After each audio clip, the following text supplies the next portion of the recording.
Good morning. Hope you had a good long weekend. We will pick up where we left off talking about center of mass. This is the last new material we get before the exam, and for the exam, I should say. Next class, we'll start on new material that will not be on the exam on Friday. So this is the last of the material that will be on the exam on Friday. Okay, we had a little glitch with the recording last time. Hopefully it works today. And I'll go over some of the last material at the end, which was center of mass. Everything else was kind of review. And I think you can get the information from the notes that were posted, but we'll kind of go over center of mass again as we move through this.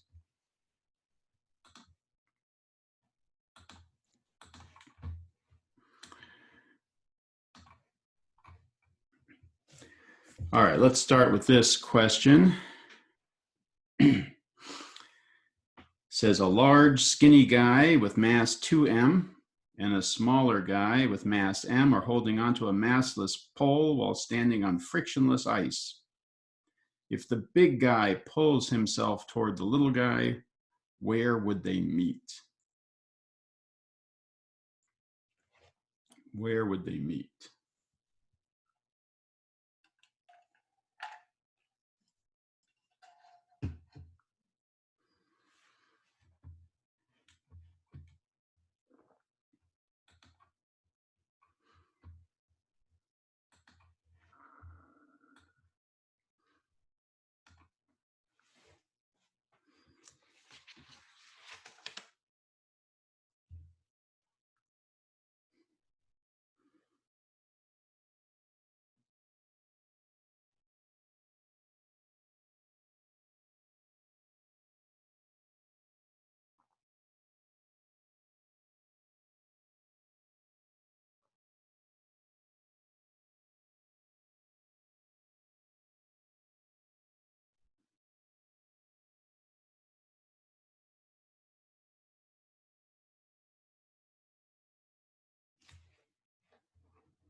Okay, most of you got it correct.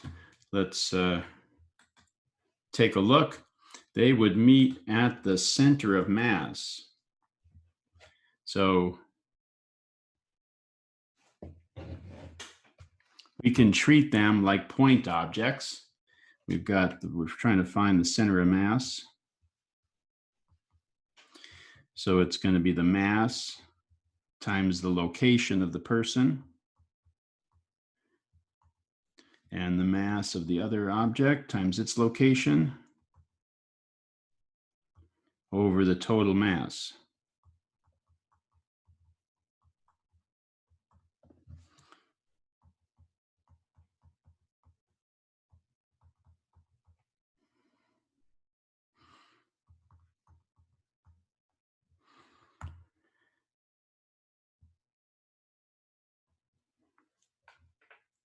Okay.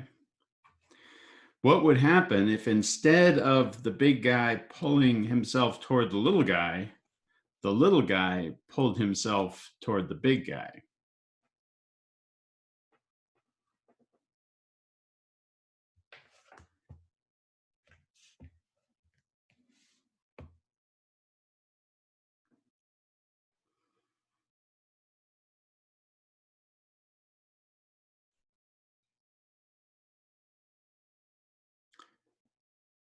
Does it matter? Same thing, right?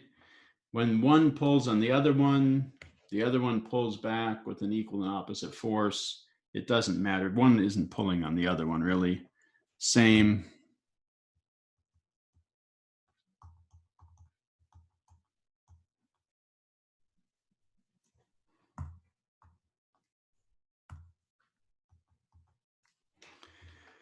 Okay.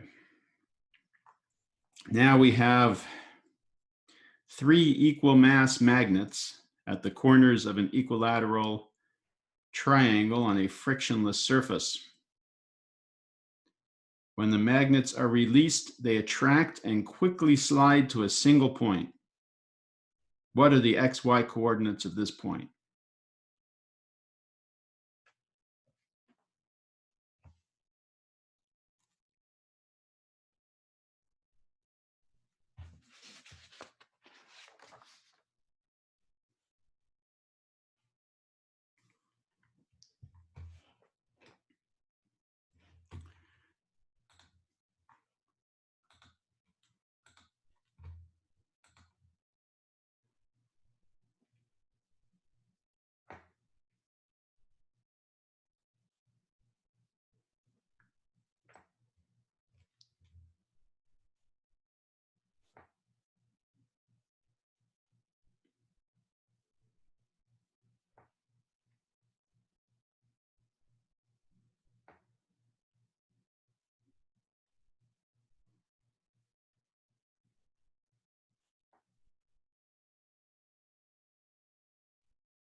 Okay, the majority, I think that's right. Let's see. So we're looking for the center of mass, right? These points are going to end up at the center of mass. And we can use our equation.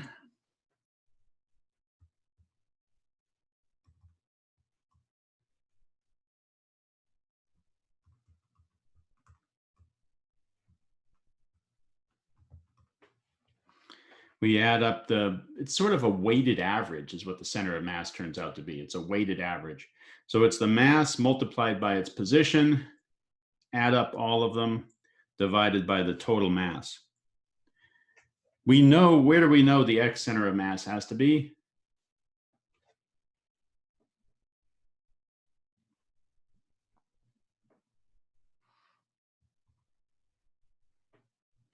At 0. Because if we numbered these 1, 2, and 3, 1 and 2 are spaced equally. 1 is going to give you a positive, whatever that distance is, positive x times its mass. The other one's going to give you a negative x times its mass. You add them together, you get 0. And mass 3 is at x equals 0. So we know the x center of mass has to be at x equals 0. Let's find the y center of mass. It's going to be m1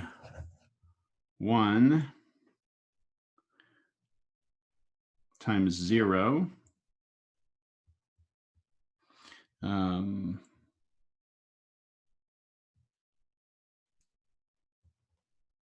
M2 times 0. M3 times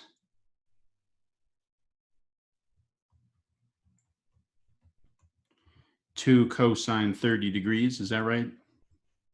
This is 30 degrees right here.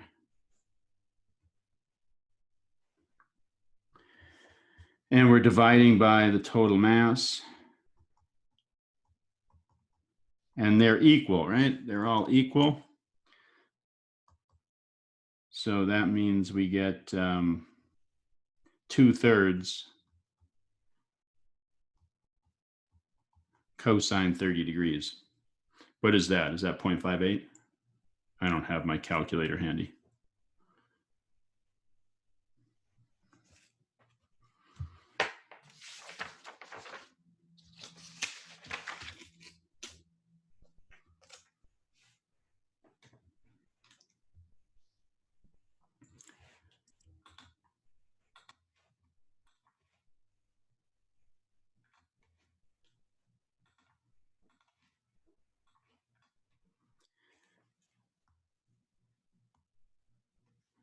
Okay, so point masses, and even you can see up here, we're sort of treating these people like point masses because, that's okay.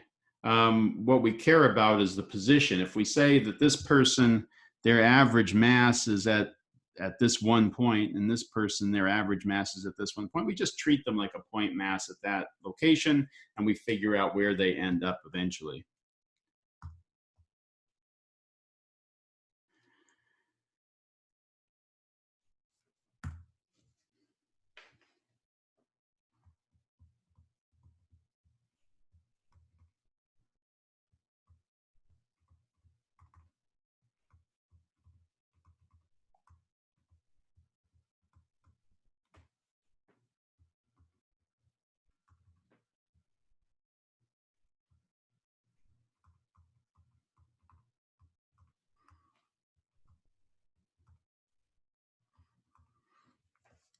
But sometimes we have a solid object. We want to find the center of mass of a solid object.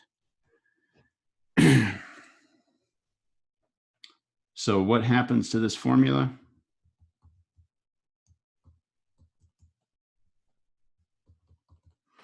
It turns into an integral, yes.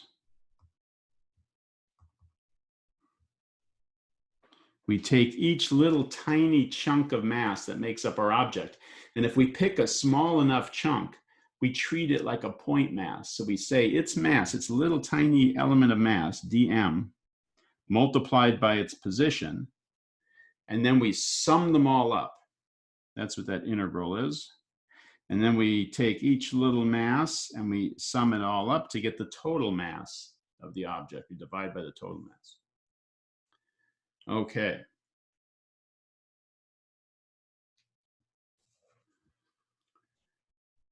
So let's take a look real quick at center of mass, a little quick demonstration.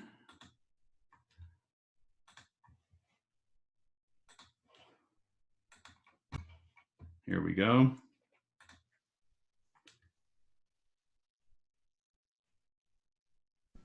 I'm going to find the center of mass of a thin uniform rod, like this meter stick. I'll hold it on my fingers and slide my fingers closer together, and they're going to end up at the center of mass. For a uniform rod, like a meter stick, that's the center of the stick. Let's try a non-uniform rod. I'll use the same trick, and my fingers will end up at the center of mass. That turns out to be the point where the object balances. This doesn't just work for one-dimensional objects. It also works for two-dimensional objects, like this triangle. I'll hang it and drop a plumb line. Now I'll hang it from a different location.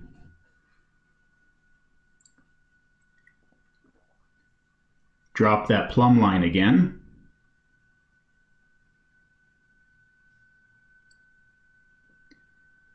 And we'll do one more point just to make sure. And we'll see if there's something special about the point where these plumb lines intersect.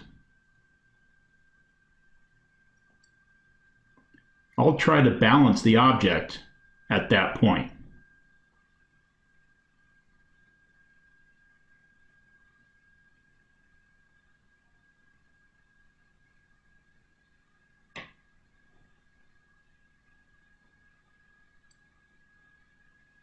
Now let's try a different shape, like this crazy shape. We'll hang it from a point, drop a plumb line,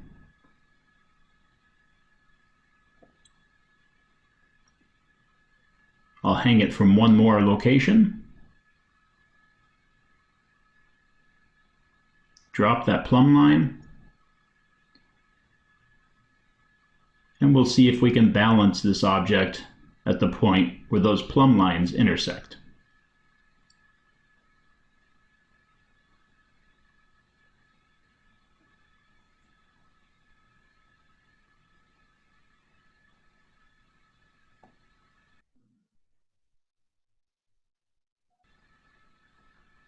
Now we'll try this L-shaped piece of plywood.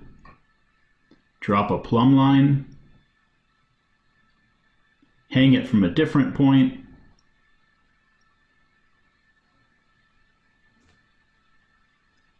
drop that plumb line again.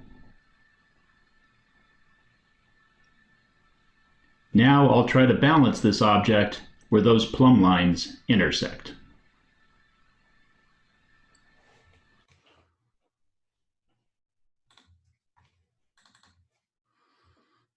Okay, so center of mass turns out to be the point where you balance an object, and we'll learn more about that in a week or two when we talk about torque and rotation. But right now we're just interested in finding the center of mass. And so we need, you can't integrate over dm. What is that? We have to turn this into something we can integrate over. dm is the mass of some little tiny chunk in the middle of our object. Let's take a look at if we had a thin rod. What's going on here?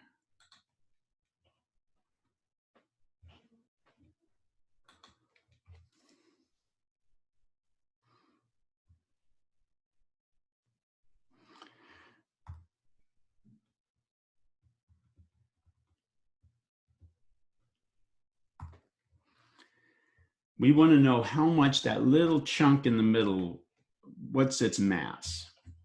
That's what we want.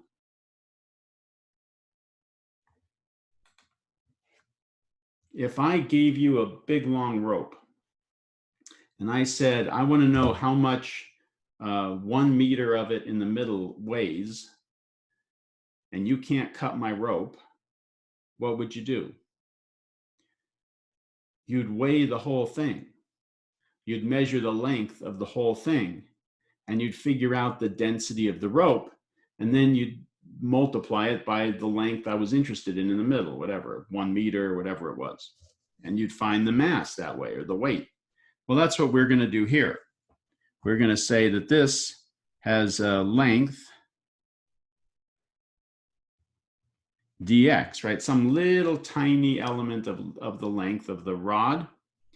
And we're going to multiply that. dm is going to be equal to the total mass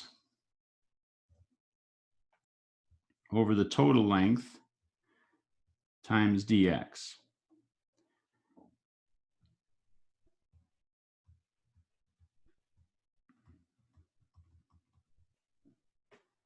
That is the mass density. It doesn't always equal the total mass over the total length because sometimes the density is not constant. This is only true if uniform density.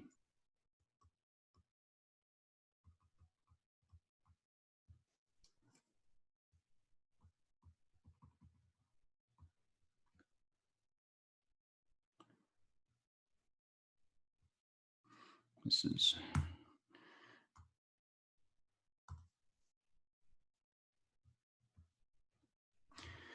so in general,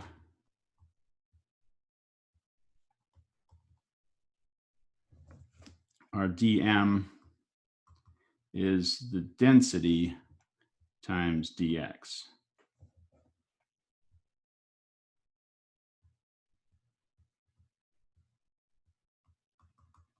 but the density is not always m over L. That's only if it's uniform density. Let's talk about density, mass density.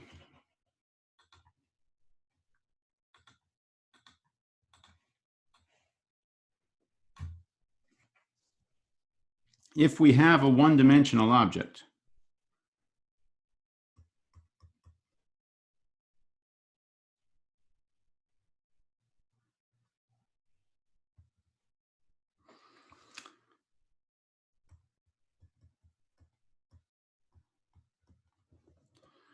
or a two-dimensional object,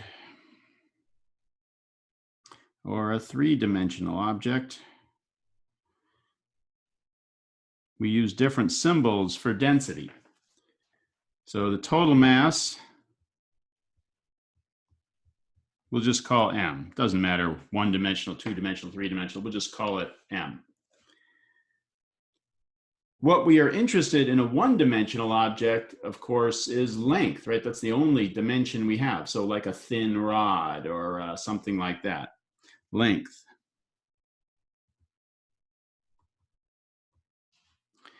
If we have a two-dimensional object, we care about the area of the object, right? And if we have a three-dimensional object, we care about volume.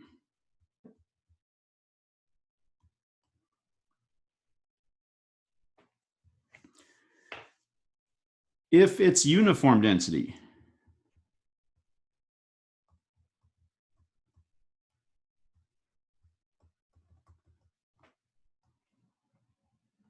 what is the density for a one-dimensional object? Total mass over length. What symbol do we use for the density? We use this Greek letter lambda.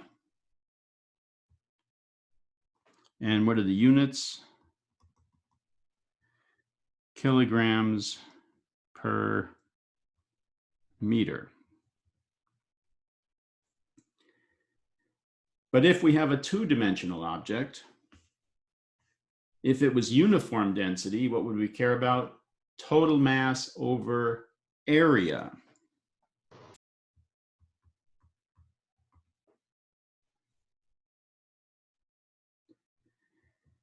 And we use a different symbol. We use sigma, the Greek letter sigma,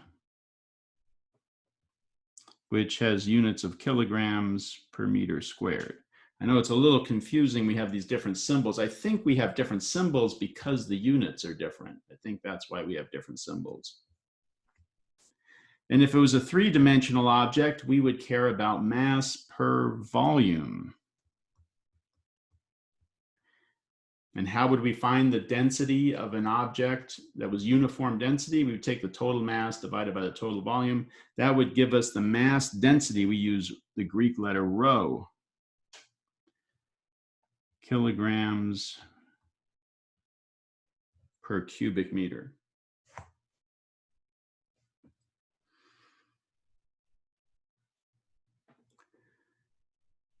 One of the reasons I spend a chunk of time doing this for center of mass, you might think, man, center of mass doesn't seem like that big a deal. Well, we do the exact same thing in physics 4b with charge density. We do the same thing, only instead of the mass, it's the charge. The total charge divided by the length gives us the charge density, charge per unit length.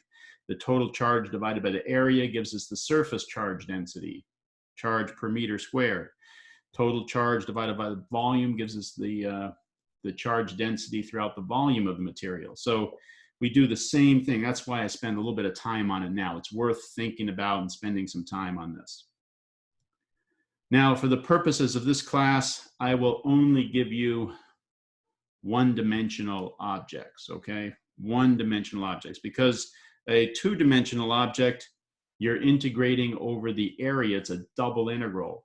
And for a three-dimensional object, you're integrating over the volume to find the center of mass. It's a triple integral. So I assume that if you can do it in one dimension, you can do it in two and three dimensions. We'll just focus on one dimension. only one-dimensional objects. That means thin rods. So let's find the center of mass of a thin uniform rod.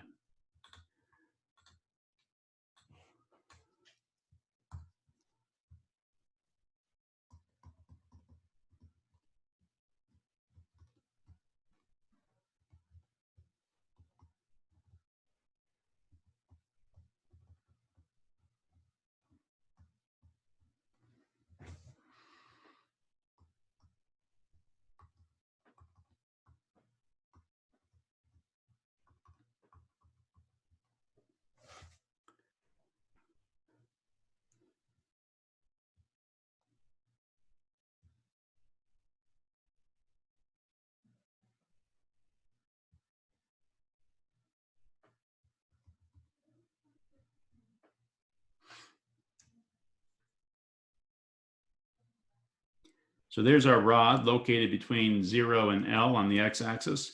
We want to find the center of mass. So one nice thing about doing this problem, we already know the answer, right? So this will help us see if we're doing our integral correctly.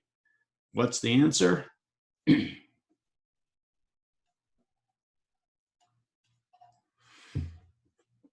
L over 2, it has to be at the center of the rod, right? It's a uniform rod.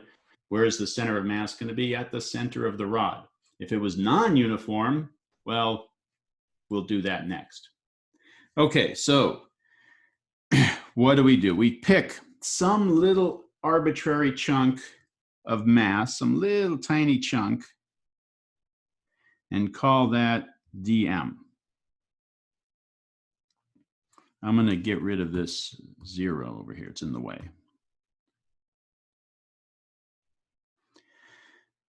So this distance from the origin to dm is x. It's located at some arbitrary location x. And it has a thickness, a width of dx. That dm has a thickness of dx.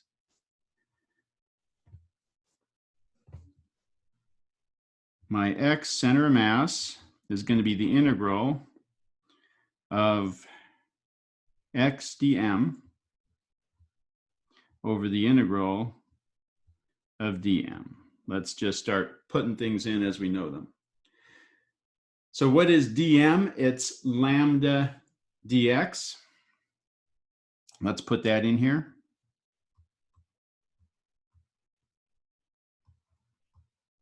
This is dm.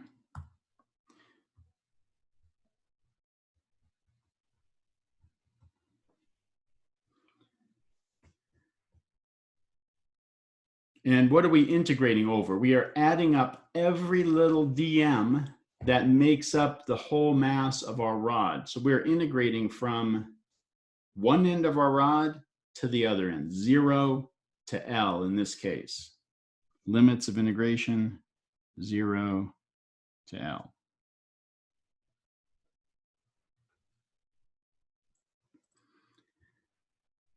Now we ask ourselves, is lambda constant? Yes, it is in this case. It's a uniform rod. That means that lambda is the same everywhere. If I cut a centimeter off one end of the rod, it would weigh the same amount as a centimeter cut off the other end of the rod, or a centimeter cut out of the middle. They would all weigh the same amount. It's a uniform density rod. Lambda is the same everywhere. It is constant. So we can pull it out of our integral.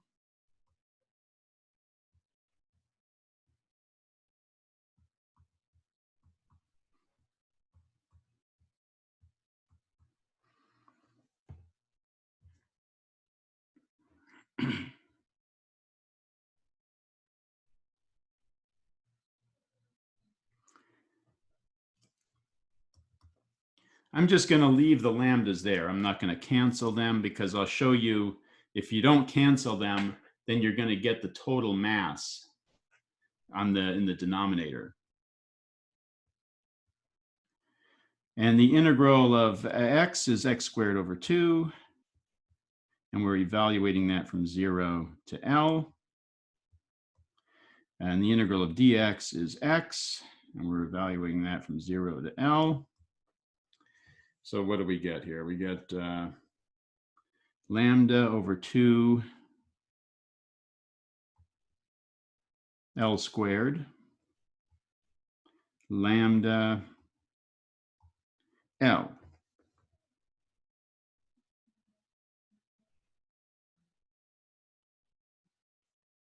Lambda L is what?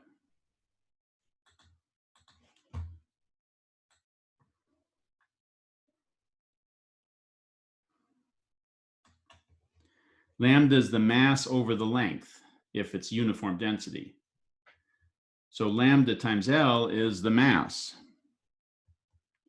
So this is going to be M over 2, ML over 2, and this is going to be M, right? Lambda times M.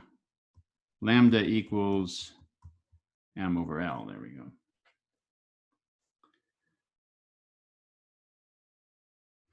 So what do we get here in the end? I wanted to show you that the integral of dm is the total mass, right? You know that. The integral of dx is x. The integral of d anything is anything, right? In this case, we get the total mass.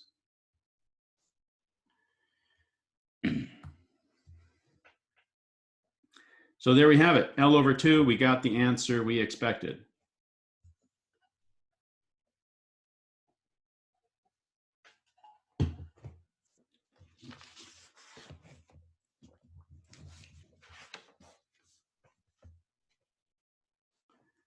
Now, let's do a non-uniform rod.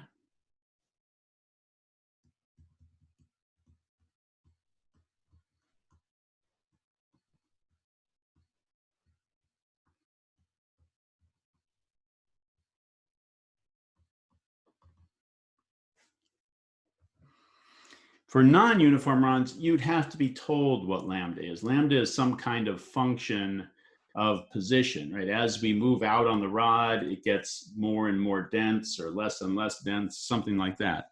So we would have to be told what lambda is. So lambda, in this case, we'll say, is alpha x. Alpha is a positive constant.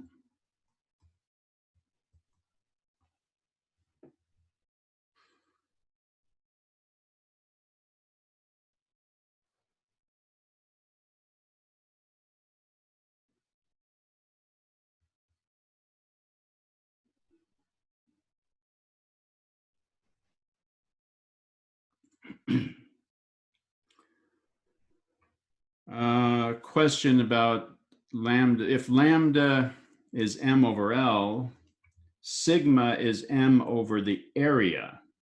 Sigma is m over the area. Rho is m over the volume. If it happened to be square, right? If our area happened to be square and we said each side was length L, then it would be L squared. But that's only the area would be equal to L squared, but that's only a special case. Okay. So there's our formula. And if you're given a formula for density, right, alpha times x, then you also have to be given the coordinate system because it would change. We can't just all pick 0 to be in a different place. We'll all have a different density rod.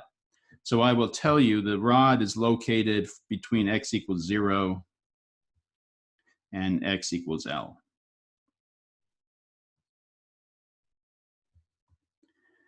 You'd have to be given that.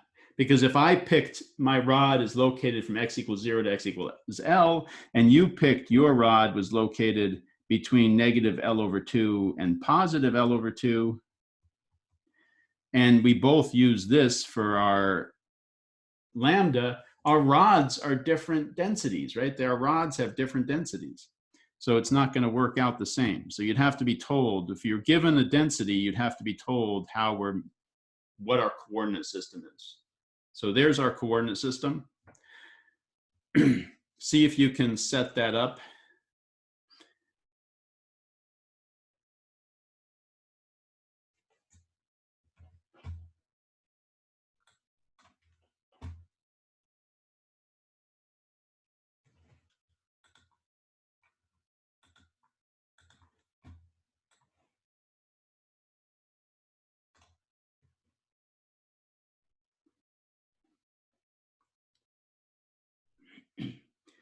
And before we do it, it's always a good idea to think about where your answer is going to be. So where's your answer going to be? It's not going to be L over 2, right? Is it going to be less than L over 2 or more than L over 2?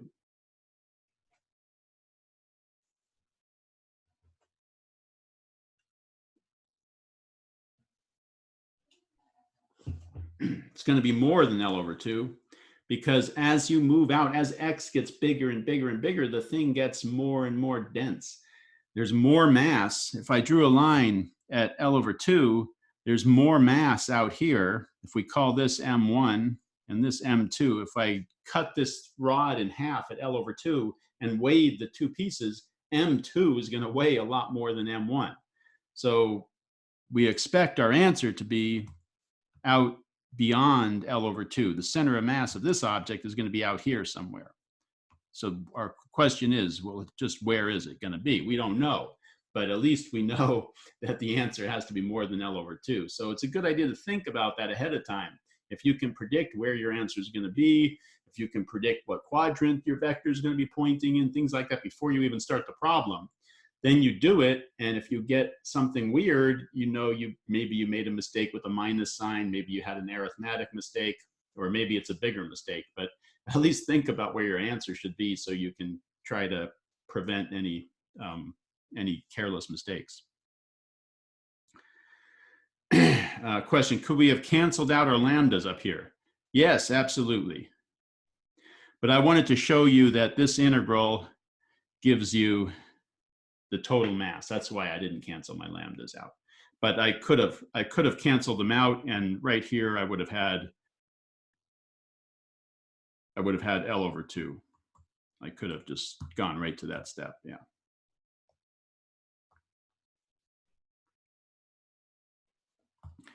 Okay, so I'm going to pick some little arbitrary chunk. That's my dm. It has a length of dx, and where is it located? At x.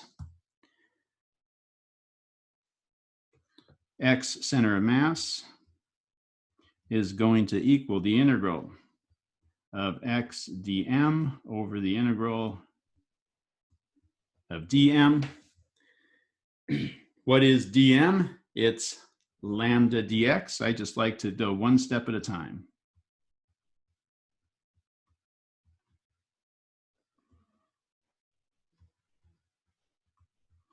This is dm. Okay. Now I ask myself, is lambda constant? If it is, I just pull it out of the integral.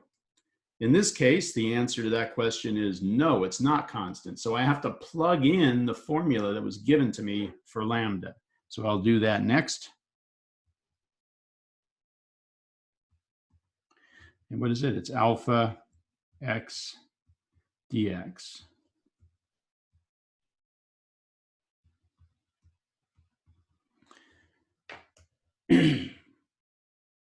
And these integrals are over the whole length of the rod. You're adding up every little dm across the whole length of the rod. You're adding from 0 to L. Our integrals go from 0 to L. In this case, the whole length of the rod. Alpha is constant. We can pull the alpha out, and then we can cancel it in the next step. This is going to give me an x squared dx, and this is going to give me an x dx, and I can cancel those alphas out. And then what do I get? I get an x cubed over 3 from 0 to L, and an x squared over 2. So that's an L.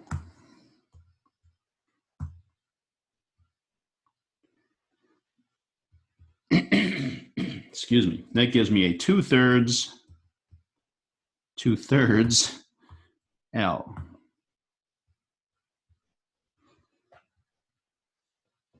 Which is more than L over 2. So it makes sense. Seems to make sense.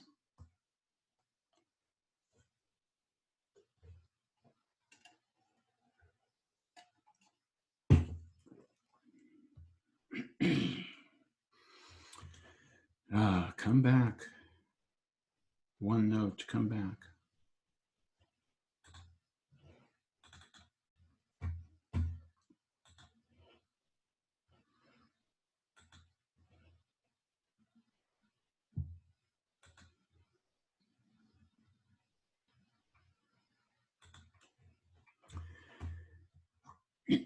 Okay, one note's back.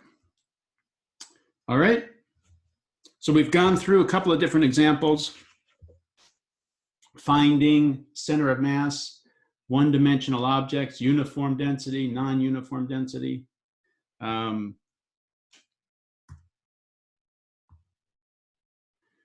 you'll only get a one-dimensional object. So just look at one-dimensional. But it's the same process for two-dimensional. Sometimes there are these tricks you can use so you don't have to do a double integral. Let me show you. If you know your object is shaped like this,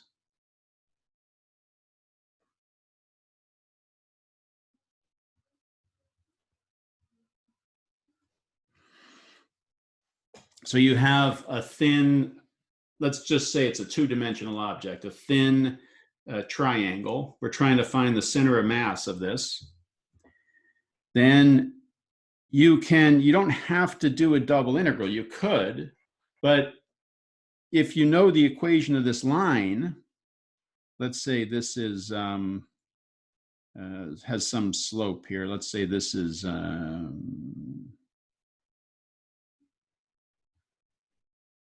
this length is a and this length is 2a. Then the slope is a half, right?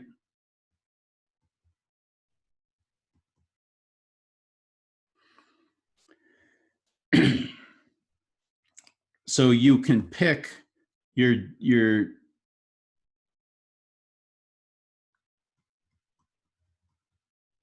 you can pick this as your D area, dA.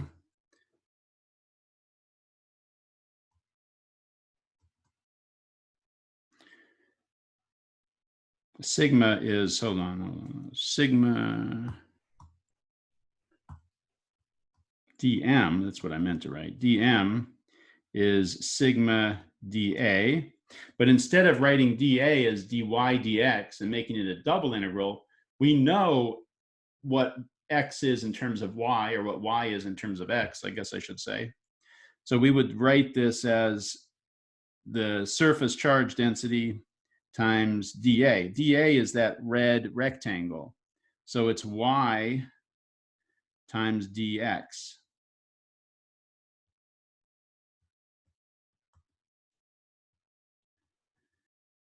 And we know what y is. Y is equal to 1/2 x plus 0, right? It's a line, right? The equation of that line.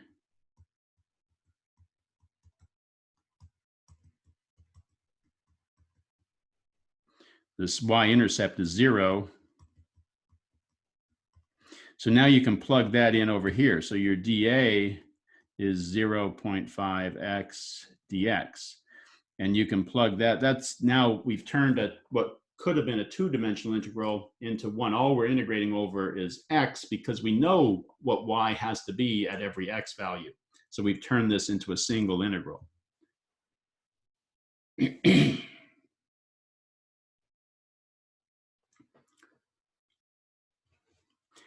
So there are some in the book that you might be able to do. If it's just a simple shape, you can where you can find the equation for one in terms of the other one. You can turn it into a single integral. What was the question? D.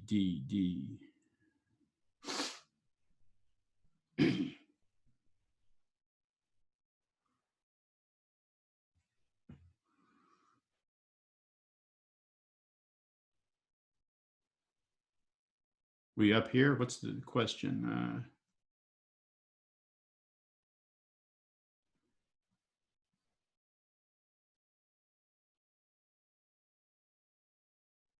I'm just integrating. Integral of x squared is x cubed over 3. Integral of, oh, am I missing something? Integral of x, this is an x. Sometimes things disappear. Just evaluate the integrals.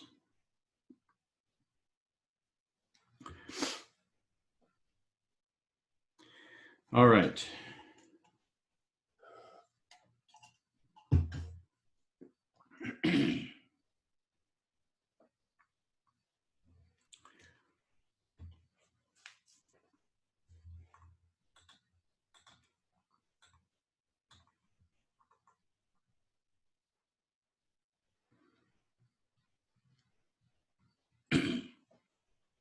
Some applications. Ballistic pendulum, right? We've talked about that. This is an interesting technique for finding the speed of a projectile. Ballistic pendulum. And we've actually used it. We have a vacuum cannon. We fire a ping pong ball out of a cannon. We pump it down and fire the ping pong ball out, just using atmospheric pressure to launch our ping pong ball. And it comes out at something like 200 miles an hour. It really, you can fire the ping pong ball completely through an empty aluminum can. It leaves a hole through the whole thing. You can look through it. It's impressive. And some students made a ballistic pendulum for finding the speed of that projectile, that ping pong ball, as it comes out of our vacuum cannon. So it does work. It's an interesting technique. And we've talked a little bit about follow through, right? When hitting a tennis ball, golf ball, baseball, follow through. Why do we follow through? To increase the time that the force is being applied to the ball, and that increases the impulse being imparted to the ball and increases its change in momentum. The main application for momentum is collisions, because in most collisions, energy, mechanical energy, is not conserved. Mechanical energy gets transformed into other types, into sound, into heat, into deforming the things that are colliding together. So we need a different technique for helping us to analyze collisions. Momentum works beautifully. And some of the obvious ones are, sports, billiards, football, baseballs being hit by bats, things like that. We talked about gun recoil. You can't change the recoil of that gun. Whatever the mass of the bullet times the velocity of the bullet is the momentum in one direction. The momentum of the gun in the other direction has to be the same. But what you can do is you can spread out the time interval that gun is interacting with your shoulder and reduce the felt recoil. So it's easier on your body. That you can do. We talked about that. Rocket propulsion. There was a lot of debate in the physics world when they first proposed traveling through space, because space is a vacuum. There's nothing to push against. Airplanes work because there's air to push against. They push against the air. That's how they work. And people thought that if there's nothing to push against, you can't travel through space. And rockets were being debated. Rockets work because of momentum conservation. You're burning fuel and you're shooting that fuel out the back of your rocket at high speed. So you're ejecting the mass that makes up the fuel at high speed out the back of the rocket, and the rocket moves in the other direction because of conservation of momentum. That's why rockets work. They work in the void of space. They're not pushing against the air. They're just firing mass out the back of the rocket. And because the mass is going out at high speed in that direction, has a lot of momentum, the rocket has to move in the other direction with equal momentum. Excuse me. And a slingshot effect.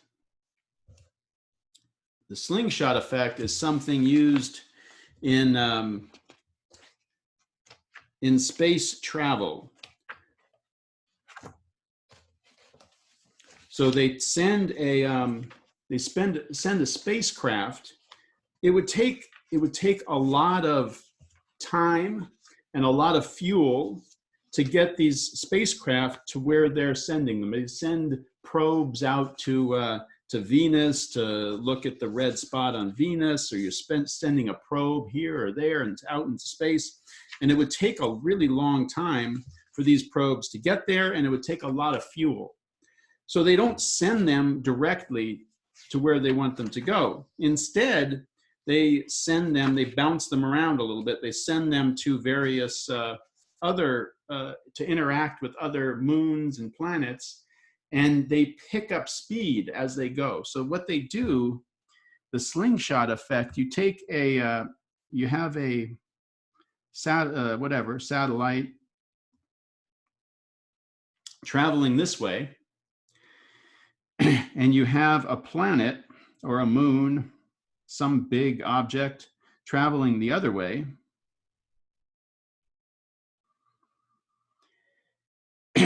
And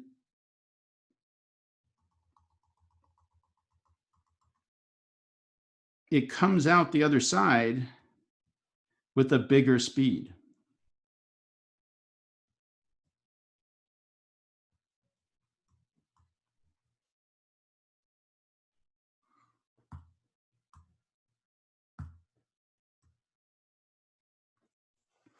And you might think, well, how can that be? It's conservation of energy, right? It can't just pick up speed.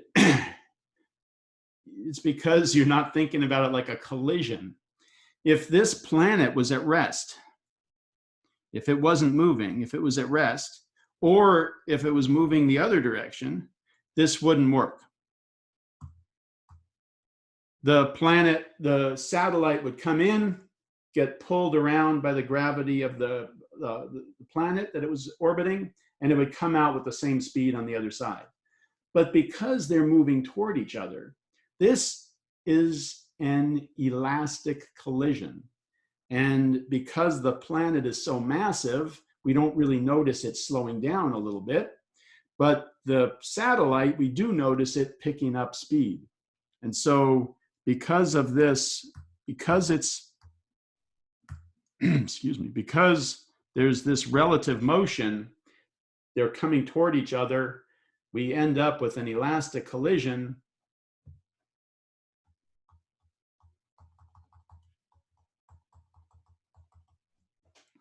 The satellite picks up speed. And so it can get to its destination faster by, instead of just taking the straight line path there and going really slow the whole time, it goes off this way and it picks up some speed, and then it goes off this way and it picks up some speed, and it ends up getting to its destination faster because it keeps picking up speed along the way. It makes up for the extra distance it's traveling, and it can do it with much less fuel. You just get it out to where that first collision takes place. Collision, they don't actually ever touch each other, right?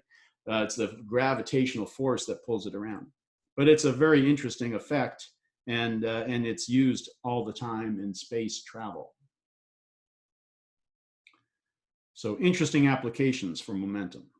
All right, let's take a 10-minute break, and then we'll pick up again with center of mass.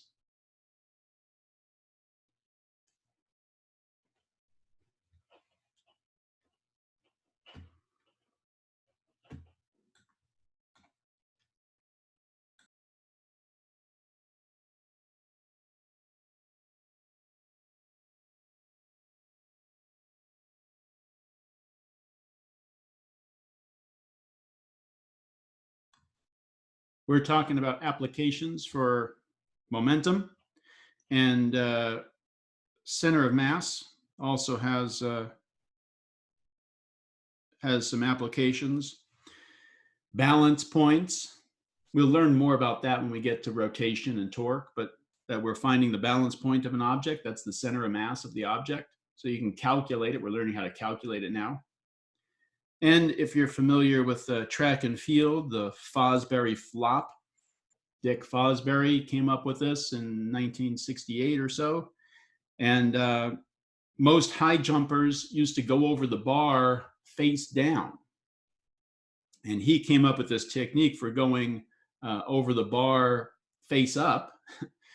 And he could arch his back so much that if we modeled the person's body as a thin rod, like we are here, this thin rod represents the person's body, the center of mass of their body actually can pass underneath the bar. They don't have to raise the center of mass of their body all the way over the bar the way they go over with this technique. And I think their legs are more efficient at jumping when they launch off the ground this way than they are the other way. So it's a combination of effects. But I think any world-class high jumper today uses this technique. Now you might be wondering why we are doing center of mass in the middle of a momentum chapter. The answer is it's a way of thinking about collisions and momentum. So let's talk about that a little bit. Let's talk about that. If we have a situation where somebody's isolated on a cart,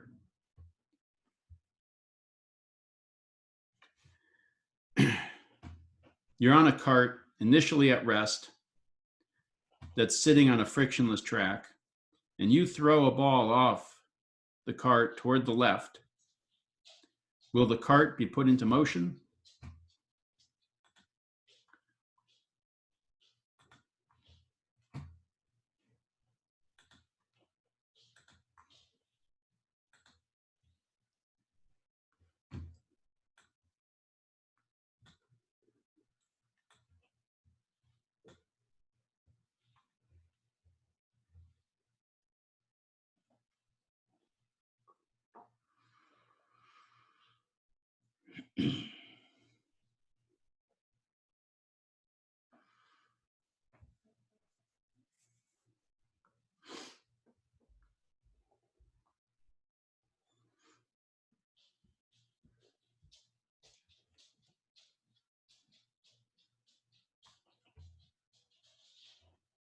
Okay. Excellent. So if there's no friction,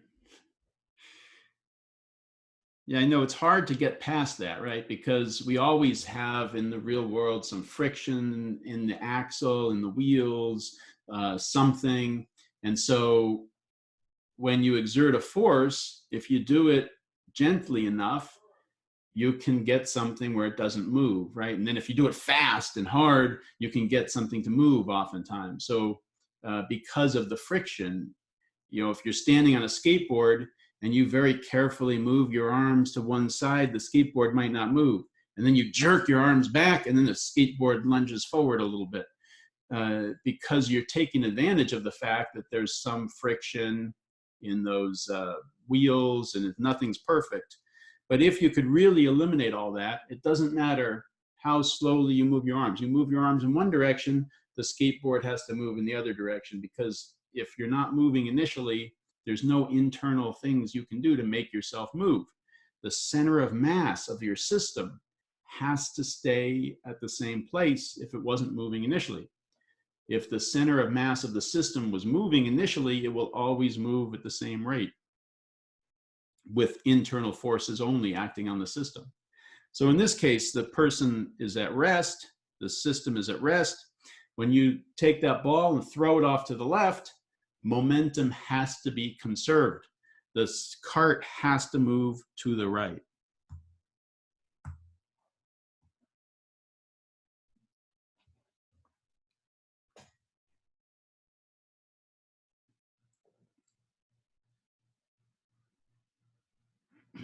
Question about swimming. When you push, as you swim, you are pushing on the water.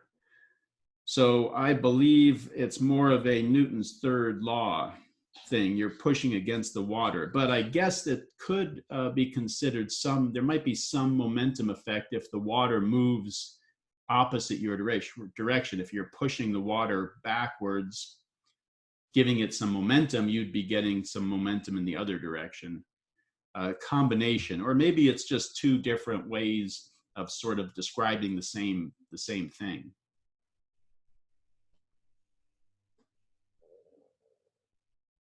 You could say that a rocket ship is pushing against the fuel and moving forward because of that, or you could say it's ejecting the fuel, giving it momentum, and it has equal momentum in the opposite direction. I think you'd end up with the same answer either way.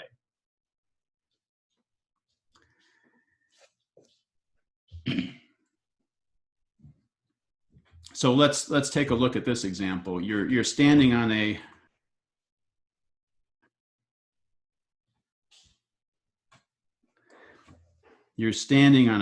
cart, on a big long skateboard.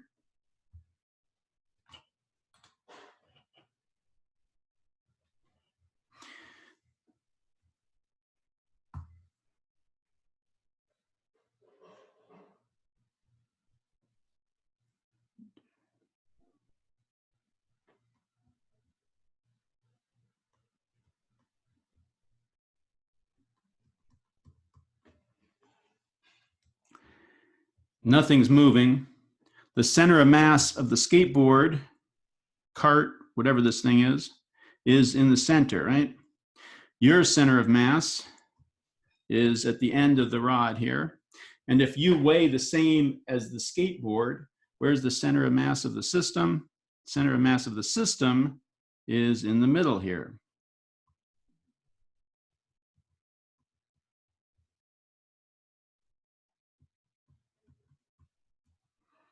And if the center of mass of the system is not moving, then it can never move with internal forces. So now what do? You start to walk to the left.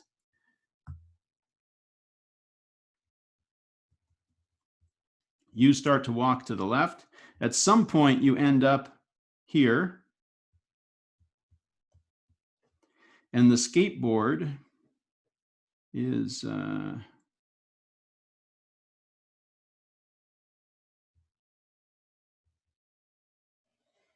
here. And the skateboard is moving this way, and you're moving that way. Where's your center of mass here? Where's the skateboard center of mass? Where's the system's center of mass?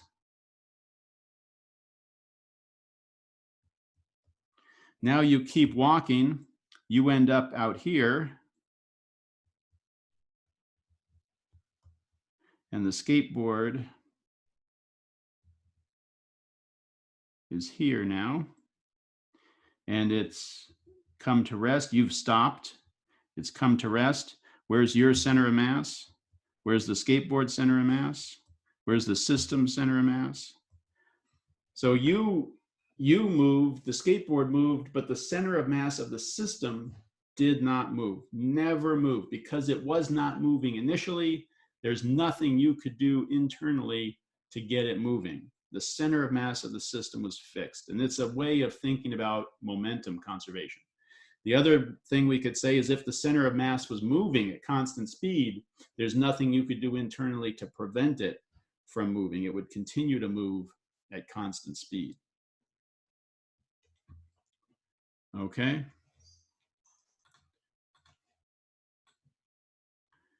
Let's do this one.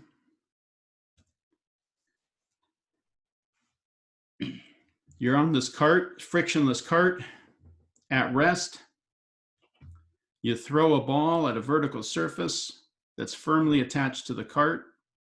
The ball bounces straight back as shown in the picture. Will the cart be put into motion after the ball bounces off the surface?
Okay, this is exactly the same as the previous question, right? Except instead of the ball just continuing off to the left, it is redirected and goes to the right.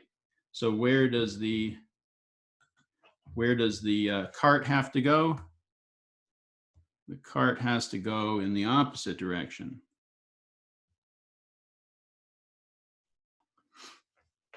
It doesn't matter whether the ball bounced off the wall or whether the person just turned around and threw the ball out to the right.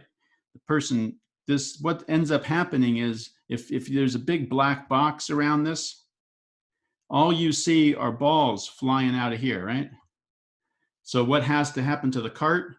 The cart has to go in the other direction, right? You don't care how the ball came out that way, whether it was bounced off the wall or whether the person threw it directly in that direction, does not matter. Now let's change this up just a little bit. So we look at a little more detail here.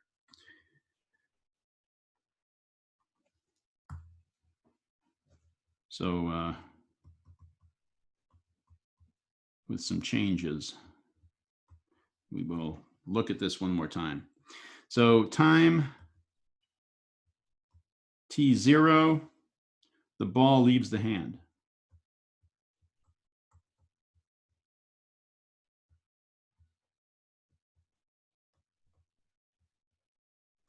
Time t1,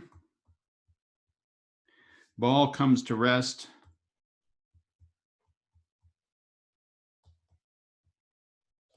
against the wall. Time t2, the person catches the ball again.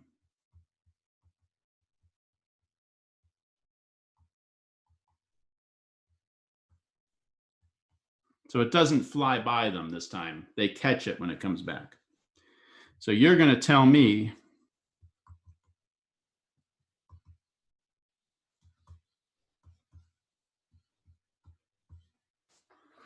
between t0 and t1, what's the cart doing?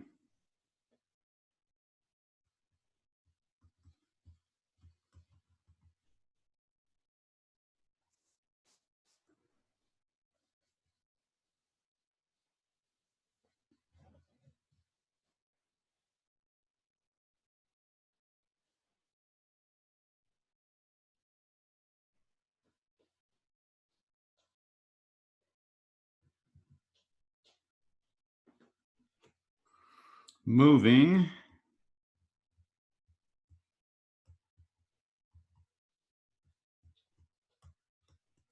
to the right because the ball is going to the left.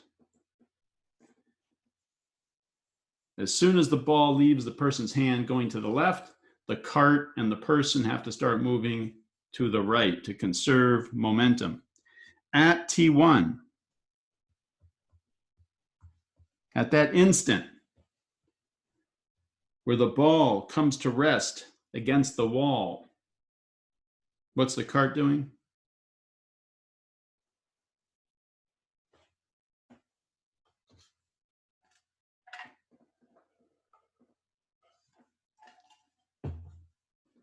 It has to be stopped at that instant, right? It has to be at rest. Momentarily stopped. When the ball was moving, the cart had to be moving. The ball stopped because it interacted with the wall, which is attached to the cart, which stopped the cart from moving. Everything is at rest for a split second. And then the ball bounces back to the right. So what's happening between T1 and T2?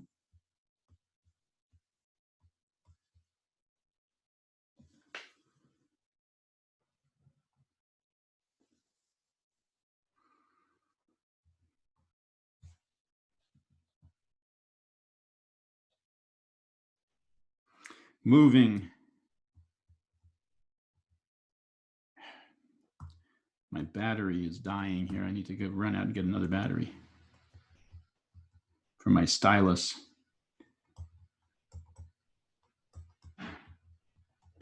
Moving to the left, and at T2, the person catches the ball again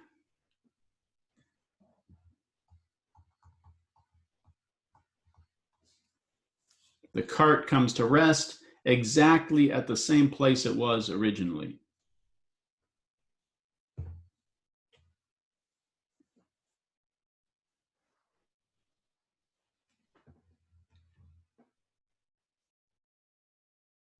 Okay. Let's take a look at this one. You're moving at a constant speed, and you throw the ball straight up into the air. How will the speed of the cart change?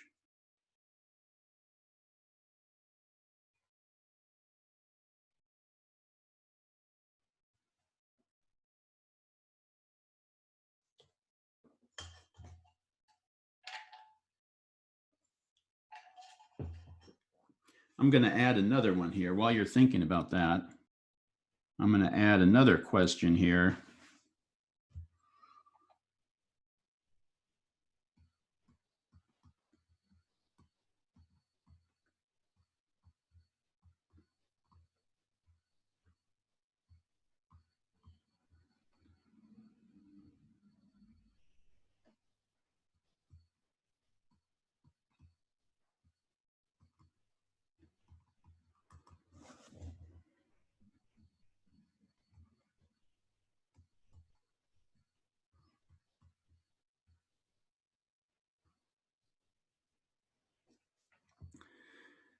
Okay, so let's do this one first. The question that was posed.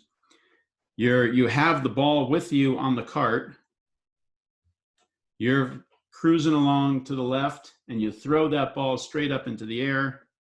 How does your speed change? Where's my poll? This is number 5.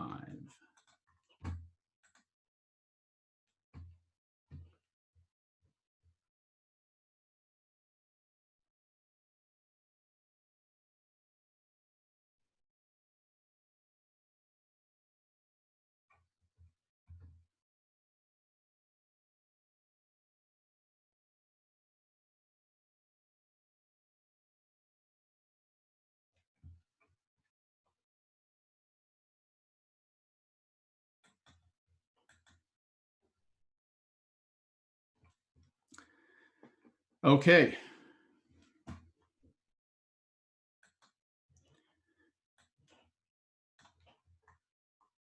Let's take a look at that. So initially, the ball is moving with the same momentum as you and the cart, right? So the same speed, I guess I should say.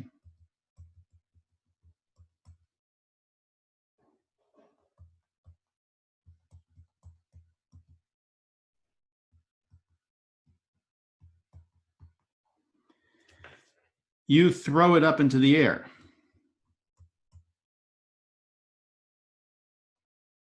Giving it some Vy.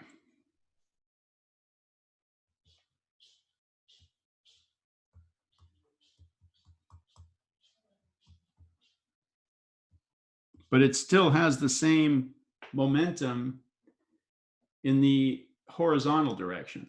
So when it left the cart, it had the same speed of the cart. And what you did is you gave it some vertical momentum, which means it pushed down on you and tried to give you some momentum in the downward direction, but the earth got in the way and messed with that. And so that got negated by the earth because the earth is basically an infinite mass. So nothing changed horizontally. When it left, it had the same momentum it had when it was on the cart. And so the cart's momentum doesn't change at all. The cart's momentum will be the same.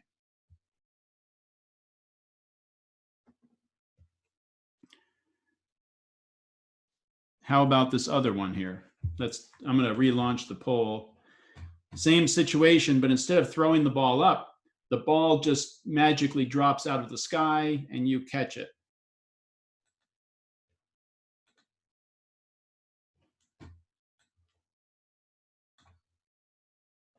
Is it the same thing? Is it different?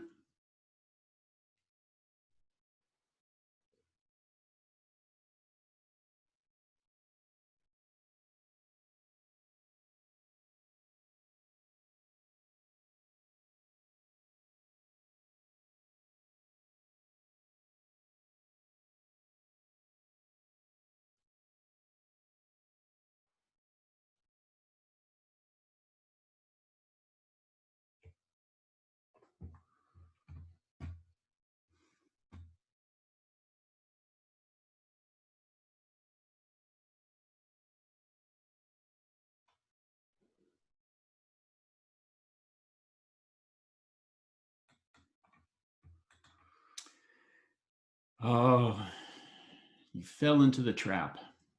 It is not the same thing, because when the ball lands on the cart, it did not have any forward momentum, and the cart has to get it moving in the forward direction.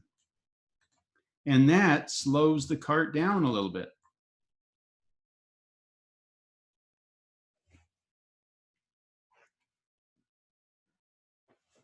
So this would decrease.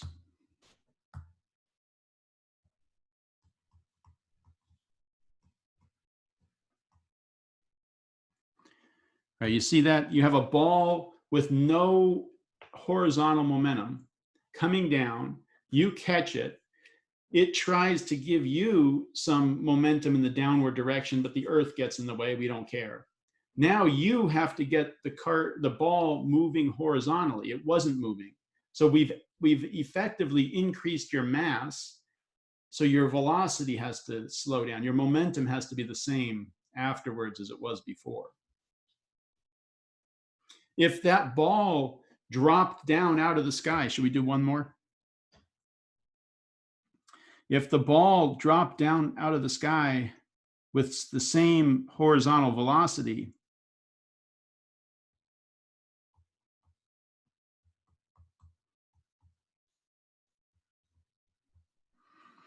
and then you catch it,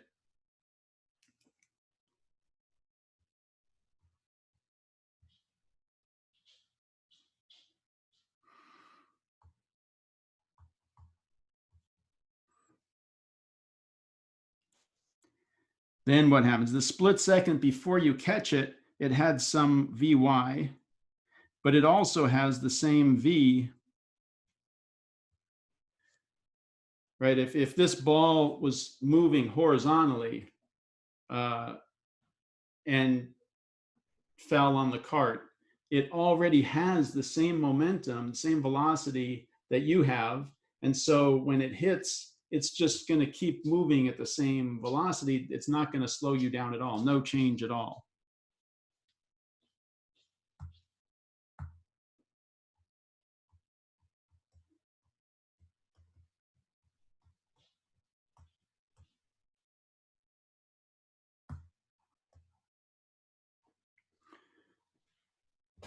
We okay with that?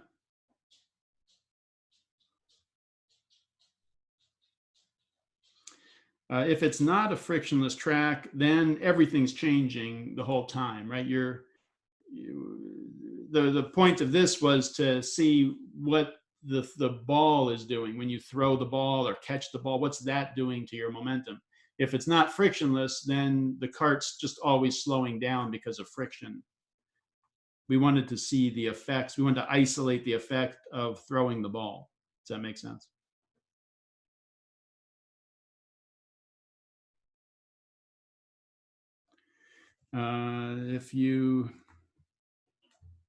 Would that mean if you threw the ball upward and left the cart, it would decrease our overall mass? You would remain the same as like part one. Yeah, so for part one here, because the mass that's leaving the system, that ball does not have to come back down. You throw it up, it does not change your speed because you didn't change its momentum horizontally. You just threw it straight up. Your cart keeps going. At some point later, it comes down, hits the ground. It doesn't matter. You haven't changed you haven't done anything horizontally to your system by throwing it straight up into the air. You'd have to give it some horizontal component of velocity when it left the cart to change your velocity.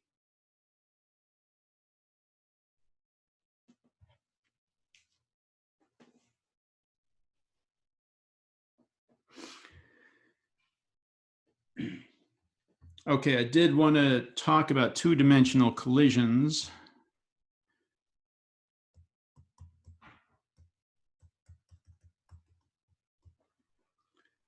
Because momentum is a vector quantity, we can break it up and look at the two dimensions independently.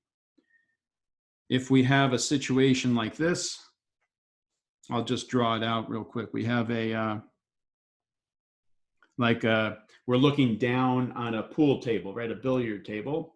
And a ball comes along and strikes another ball. I'll call it A and B just for.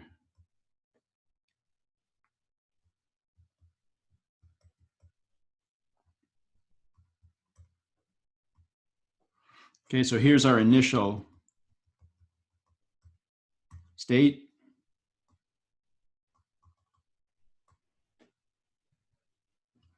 Here's our final condition. Because A hits B slightly off center, they scatter, right? A comes in, hits B, and they scatter at different angles. So A is moving this way. We'll call that VA final. And B is moving this way.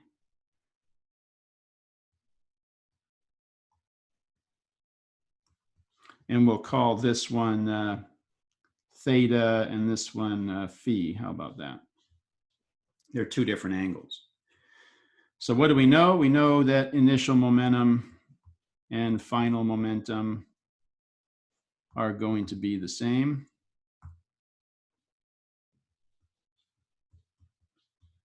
And this is a vector equation.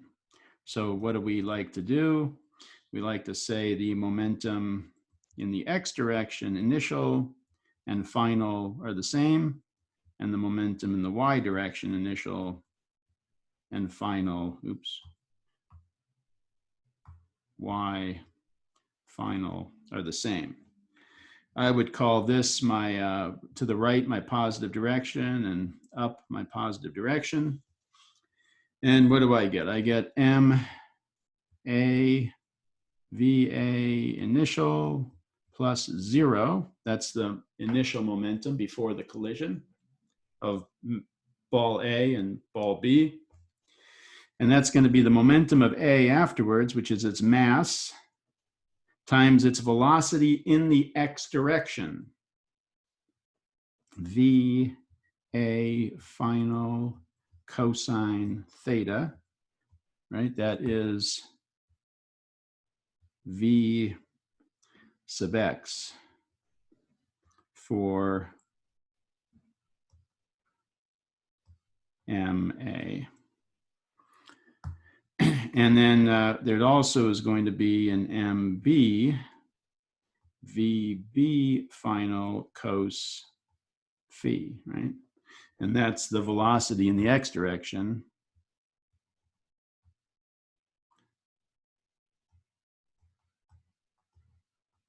Final velocity in the x direction, right?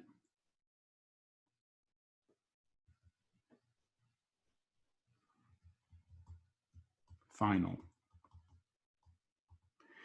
And then we do the same thing in the y direction. I'm running out of room here.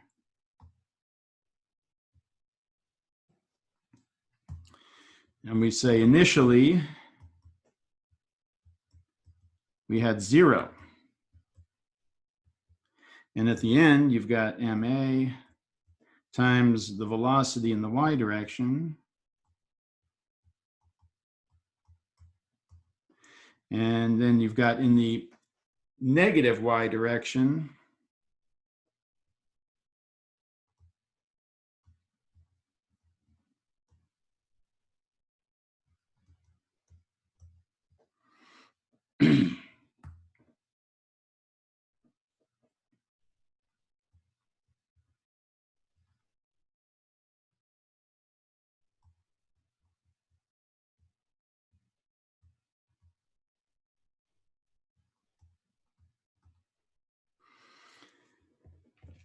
okay? And then you could go from there. But the idea is you can break it up into components. It's the same thing we've been doing. Okay, same thing, just doing it in each, break it up and do it twice.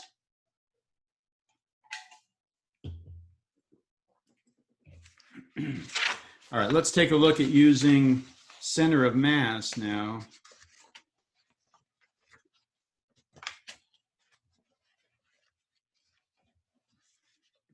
if we have a, this is a common problem.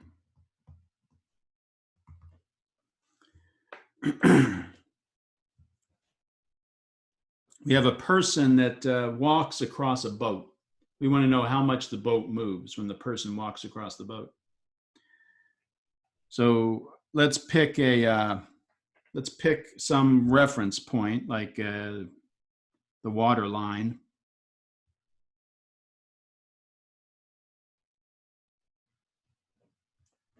So this is the beach. This is the water. We're going to draw our line there. We start out with our boat over here.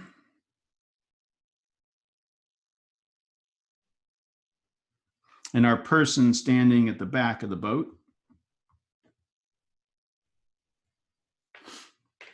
And then the person walks to the front of the boat. And as the person walks to the front of the boat, what's the boat do?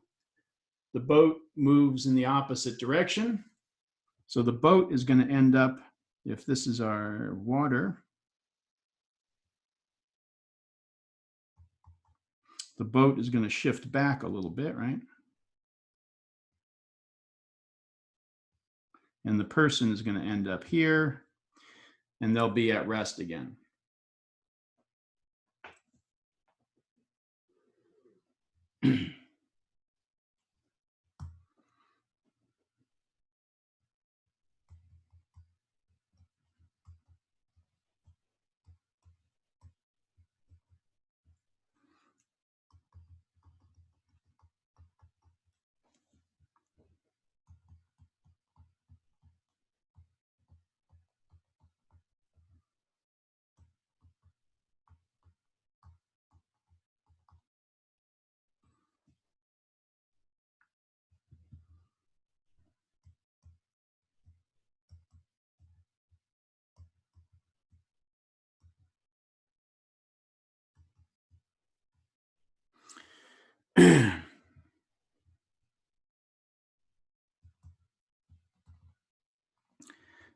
So we want to know,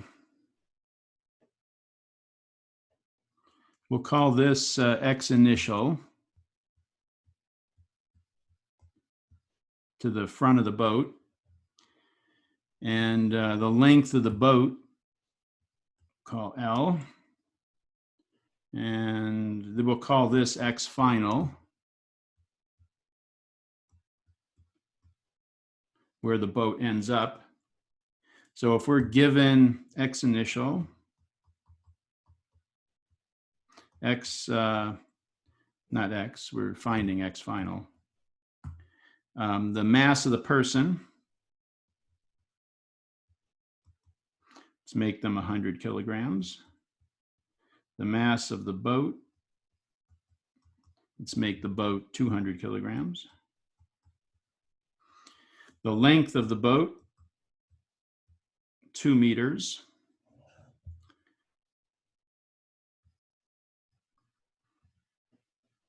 And the boat is uniform density.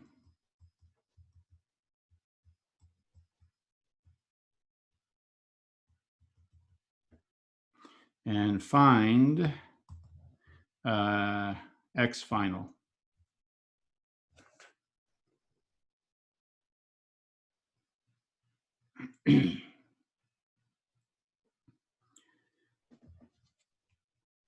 So this is fairly straightforward when we use momentum. Sorry, when we use a center of mass. So it's kind of a momentum problem, but by using center of mass, I think you'll see it's pretty straightforward. So the center of mass of the two objects, the boat is in the center of the boat. We're going to treat it like a point object. The person is right where the person is at the end of the boat. Excuse me. So the center of mass of the system is somewhere here, and it cannot change. It always has to be in the same place. So we can find the center of mass and set use the fact that we know it has to be in the same place to find x final. So we know the center of mass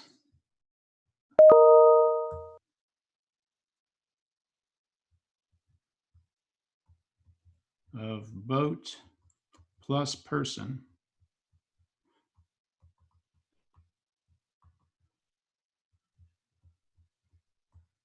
will not change.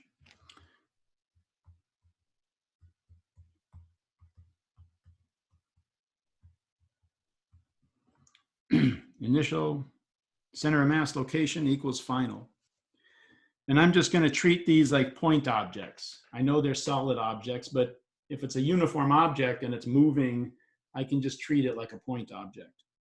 If I was trying to find the center of mass of something that wasn't uniform, then that would be different. Okay, so I say the sum of mx over the sum of the masses. This is initial, has to equal the sum of mx over the sum of the mass final. So initially, what do I have? I've got the mass of the person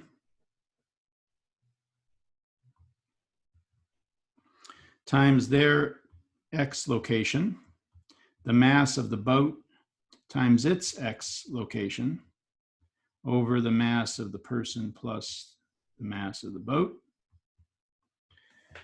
And at the end, we've got the mass of the person. This is all, I'm going to put all sub I, initial.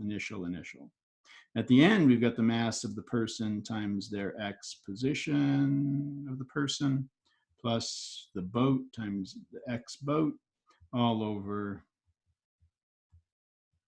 These are all sub F final. So let's fill in what we know. The person is 100 kilograms. And where are they located? Initially, they are located 10 plus 2, 12 meters from shore. So I'm calling x equals 0, the shoreline there. So they are x initial plus L, 10 plus 2.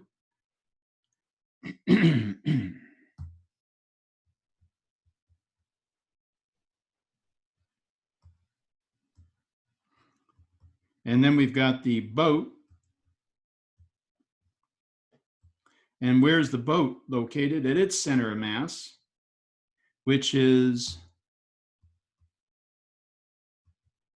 10 plus half the length of the boat. 10 plus 1 is going to be that location for the x center of mass.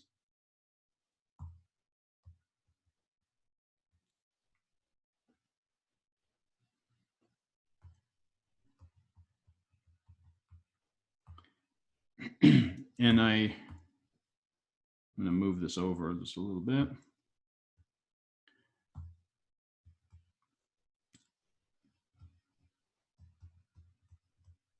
And then on this side, I've got the person is 100, and they're at x final. I don't know where they are. That's what we're trying to find, right? The person at the end is just x final. If we knew what that was, we'd be done, right? And the boat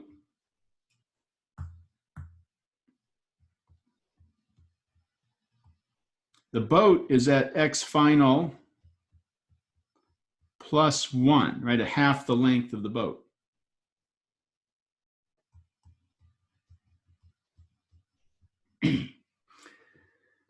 I don't see how you could use an integral on this one.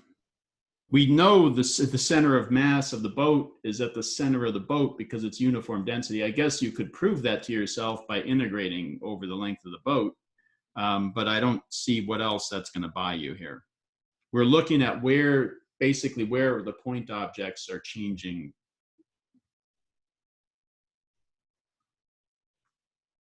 Yeah, we'll use the position. Well, we're going to treat the boat like a point object where all the mass is at the center of mass. We're going to treat the person like a point object where all of its mass is at the center of mass, and just look at the point objects moving. What happens when these 2 point objects move?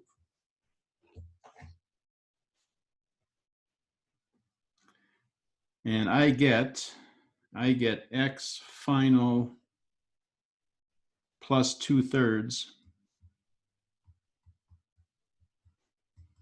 is 11 1/3, or x final is 10 2/3 meters. So it moves by 2/3 of a meter.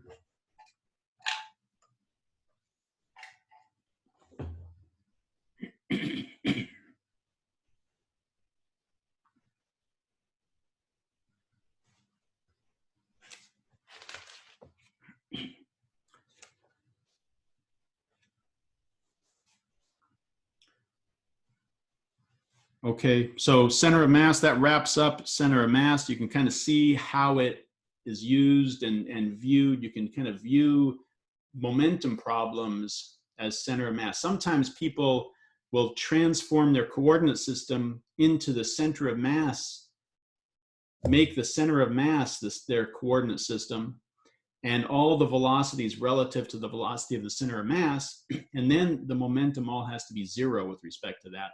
I don't know, I think it's harder to transform everything into the center of mass system than it is just to do the momentum problem normally. But center of mass comes in with momentum because it's another way of viewing momentum problems. And for some, like the boat, I think it's just a much easier approach. So center of mass, that wraps up center of mass. Finding the center of mass is a good thing to do, looking at that, because especially because we will use that next quarter with charge distributions. And don't forget to work a lot of problems that involve both energy and momentum, or something else and momentum, kinematics and momentum, or whatever, I don't know. But some technique to get you up to the split second before the collision, momentum to get you through the collision, and then some technique to figure out what happens afterwards. Those types of problems are important. I emailed those out over the weekend. Practice those. We can do them. We'll set up a